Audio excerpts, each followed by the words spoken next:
Hi guys, for today's video nga ay bigla ang photoshoot ni Ate Martina. Dahil turning 5 na nga si Ate Martina.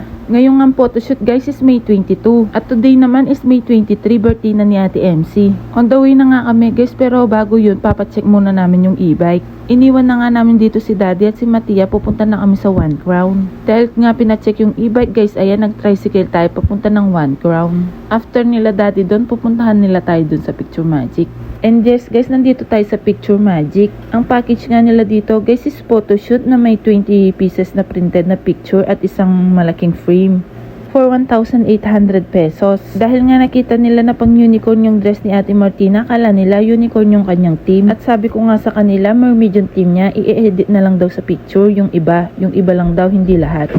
Tulad nga ng sabi ko guys, biglaan lang to kaya hindi na kami nakapaghanap ng pag-photoshoot niyang gown na pang mermaid. Hair and makeup nga pala by Tita Roda. Thank you po. Ito nga yung pasilip sa photoshoot ni Ate MC.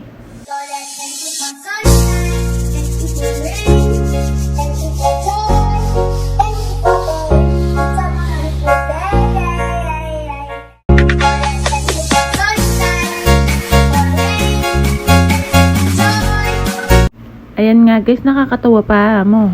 Umiyak pa si Ate MC kaya nagdalawang session pa kami. Nagpa-print nga si Daddy na didikit dun sa e-bike. Umiyak nga si Ate MC guys habang nagpo-photoshoot siya pero hindi ko na siya binidyohan. Ito nga yung pagkatapos niyang umiyak pero umiyak siya ulit dito. Kaya umuwi muna kami guys. At naidikit na nga ni Daddy yung mga sticker na pinaprint niya. After nun na nga to guys, ayan pabalik na naman kami dito sa Picture Magic para sa ikalawang set ni Martina. Ayan nga, inayusan siya ulit ni Ate Roda. Yung dress niya, sinuot na niya agad.